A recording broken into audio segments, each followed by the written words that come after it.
Good morning friends, welcome to Arpana classes. आज है 19 अगस्त और 19 अगस्त से मैंने टॉप 10 करेंट अफेयर क्वेश्चन इस वीडियो में संकलित की हूँ, जो आने वाले एग्ज़ाम के साथ साथ डेली नॉलेज के लिए काफ़ी ज़रूरी है। तो चलिए इस वीडियो को स्टार्ट करते हैं। कल के अभ्यास प्रश्न थे कि शेख मुजीबुर रहमान की हत्या को चिन्हित करने के लिए बांग्लादेश ने राष्ट्रीय शोक दिवस मनाया। मुजीबुर रहमान की हत्या किस वर्ष हुई थी? जिसका सही जवाब होगा 1975। नेक्स्ट क्वेश्चन था, गो एयरलाइंस ने अपना सीईओ किसे नियुक्त किया है? जिसका सही जवाब था कौशिक खोना को। चलिए चलते हैं आज के प्रश्न की ओर। किस राज्य सरकार द्वारा पढ़ाई तुहार पारा योजना का शुभारंभ किया गया है? ऑप्शंस हैं झारखंड, उड़ीसा, छत्तीसगढ़, बिहार। जिसका सही आंसर होगा ऑप्शन सी छत्तीसगढ़।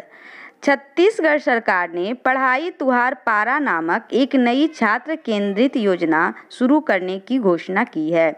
यह योजना स्कूली छात्रों को कोरोना वायरस प्रकोप के कारण कक्षाओं के बंद होने के देखते हुए अपने क्षेत्रों और गांवों में समुदाय की मदद से अध्ययन करने में सक्षम बनाएगी। छत्तीसगढ़ की राजधानी है रायपुर। छत्तीसगढ़ के मुख्यमंत्री हैं भूपेश बघेल और राज्यपाल हैं अनुसुईया उइके। नेक्स्ट क्वेश्चन है, हाल ही में सेबी ने अपना नया ईडी यानी कार्यकारी निदेशक किसे नियुक्त किया है? ऑप्शंस है राकेश अस्थाना, जीपी गर्ग, अजय त्यागी या इनमें से कोई नहीं। जिसका सही जवाब होगा जीपी गर्ग को। सेबी ने जीपी गर्ग को अपना कार्यकारी निदेशक यानी ईडी नियुक्त किया है। सेबी के अध्यक्ष हैं अजय त्यागी, जिनका हाल ही में कार्यकाल 18 महीने के लिए बढ़ा है और सेबी के मुख्यालय है मुंबई। नेक्स्ट क्वेश्चन है, हाल ही में पंडित जसराज का निधन हुआ है, वे किस क्षेत्र से संबंधित थे? ऑप्शंस हैं संगीत, नृत्य, लेखन या इनमें से कोई नहीं। पंडित जसराज किस क्षेत्र से संबंधित थे? जिसका सही जवाब होगा संगीत से। पंडित जसराज का हाल ही में निधन हुआ है। उनका जन्म 1930 में हरियाणा में हुआ था। उन्होंने अपने करियर के दौरान कई राष्ट्रीय तथा अंतर्राष्ट्रीय पुरस्कार प्राप्त किए, जैसे 1975 में पद्मश्री, 1999 में पद्म भूषण और 2000 में पद्म विभूषण से सम्मानित किया गया। नेक्स्ट क्वेश्चन है, हाल ही में बीएसएफ के नए महानिदेशक कौन बने हैं? ऑप्शंस हैं एसएस देसवाल, राकेश अस्थाना, सोमा मंडल या इनमें से कोई नहीं।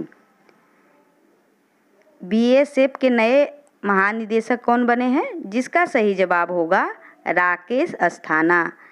राकेश अस्थाना सीमा सुरक्षा बल यानी बॉर्डर सिक्योरिटी फोर्स बीएसएफ के महानिदेशक नियुक्त किए गए हैं। वर्तमान में ITBP Indo Tibet border police के प्रमुख एसएस देसवाल बीएसएफ का अतिरिक्त प्रभार संभाल रहे थे। बीएसएफ की स्थापना हुई थी 1 दिसंबर 1965 और बीएसएफ का मुख्यालय है नई दिल्ली। नेक्स्ट क्वेश्चन है, full spectrum India war 1972 to 2020 शीर्षक पुस्तक के लेखक कौन हैं? ऑप्शंस हैं अरविंद सुब्रमण्यम, अर्जुन सुब्रमण्यम, एनी जैदी या चेतन भगत। जिसका सही जवाब होगा ऑप्शन बी अर्जुन सुब्रमण्यम। सेवानिवृत्त air vice marshal Arjun Subramaniam द्वारा full spectrum India's war 1972 to 2020 शीर्षक एक नई किताब लिखी गई है। यह उनकी पहली पुस्तक India's war a military history 1947 to 1971 की अगली पीढ़ी है। यह पुस्तक भारत के दशकों से चले आ रहे युद्ध और व्यापक संघर्ष का वर्णन करती है। नेक्स्ट क्वेश्चन है, एआईएफएफ ने एसएआई के साथ मिलकर कौन सा वेब पोर्टल लॉन्च किया है? ऑप्शंस हैं ई पाठशाला या ई फुटबॉल या ई खेल या इनमें से कोई नहीं। जिसका सही जवाब होगा ऑप्शन ए ई पाठशाला। AIFF यानी अखिल भारतीय फुटबॉल महासंघ ने भारतीय खेल प्राधिकरण ACI के साथ मिलकर साझेदारी में वेब प्लेटफॉर्म ई-पाठशाला लॉन्च किया है। नेक्स्ट क्वेश्चन है, हाल ही में सत्यपाल मलिक को किस राज्य का राज्यपाल नियुक्त किया गया है? ऑप्शंस हैं बिहार, मिजोरम, मेघालय या मणिपुर। सत्यपाल मलिक को कहाँ का राज्यपाल नियुक्त किया गया है? जिसका सही जवाब होगा मेघालय का। सत्यपाल मलिक तथागत राय के स्थान पर मेघालय के गवर्नर चुने गए हैं। सत्यपाल मलिक वर्तमान में गोवा के गवर्नर थे। इन्हें मेघालय का गवर्नर नियुक्त किया गया है और महाराष्ट्र के गवर्नर भगत सिंह कोश्यारी को गोवा के गवर्नर का अतिरिक्त प्रभार दिया गया है। नेक्स्ट क्वेश्चन है, किस एक्सप्रेस वे का नाम बदलकर अटल बिहारी वाजपेयी के नाम पर रखा जाएगा? किस एक्सप्रेस वे का नाम बदलकर अटल बिहारी वाजपेयी के नाम पर रखा जाएगा? ऑप्शंस है Gwalior Chambal express way, Agra Lucknow express, Himachal express way या इनमें से कोई नहीं। जिसका सही जवाब होगा option A, Gwalior Chambal express way. Gwalior Chambal express way का नाम बदलकर अटल बिहारी वाजपेयी के नाम पर रखा जाएगा। मध्य प्रदेश के मुख्यमंत्री शिवराज चौहान द्वारा यह निर्णय पूर्व प्रधानमंत्री अटल बिहारी वाजपेयी की दूसरी पुण्यतिथि पर लिया गया है। अटल बिहारी वाजपेयी को 2015 में भारत के सर्वोच्च नागरिक सम्मान भारत रत्न से सम्मानित किया गया था। नेक्स्ट क्वेश्चन है, भारतीय केंद्रीय जल आयोग ने भारत में बाढ़ पूर्वानुमान जारी करने के लिए किसके साथ समझौता किया है? ऑप्शंस हैं गूगल, फेसबुक, ट्विटर या इनमें से कोई नहीं। जिसका सही जवाब होगा ऑप्शन ए, गूगल के साथ। भारतीय केंद्रीय जल आयोग ने भारत में बाढ़ पूर्वानुमान जारी करने के लिए गूगल के साथ साझेदारी की है।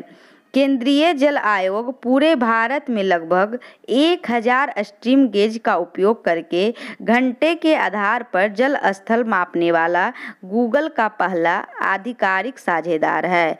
नेक्स्ट क्वेश्चन है, हाल ही में भारत और संयुक्त अरब अमीरात की बैठक के 13वें सत्र का आयोजन किया गया। भारत की ओर से इसकी प्रतिनिधित्व किसने किया? ऑप्शंस हैं स्मृति ईरानी, हर्षवर्धन, राजनाथ सिंह या डॉक्टर सुब्रमण्यम जयशंकर।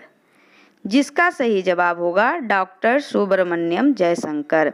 हाल ही में भारत और संयुक्त अरब अमीरात की 13वें सत्र का आयोजन किया गया। इस सत्र की सह अध्यक्षता भारत के विदेश मंत्री डॉक्टर सुब्रमण्यम जयशंकर और संयुक्त अरब अमीरात के विदेश मंत्री अब्दुल्ला बिन जायद अल नह्यान ने की। संयुक्त अरब अमीरात के राष्ट्रपति हैं शेख खलीफा बिन जायद अल नह्यान और UAE की राजधानी है अबू धाबी और UAE के मुद्रा है संयुक्त अरब अमीरात दिरहम। आज के अभ्यास प्रश्न है कि किस राज्य सरकार के द्वारा एकीकृत e-commerce platform yellow chain launch किया गया है? नेक्स्ट क्वेश्चन है, BRICS anti drug working group की चौथी बैठक का आयोजन की अध्यक्षता किस देश ने की? इसका आंसर आप लोग कमेंट बॉक्स में दीजिएगा। इस प्रकार करेंट अफेयर से जुड़ी टॉप 10 क्वेश्चन का यह सेट समाप्त हुआ। Thank you for watching.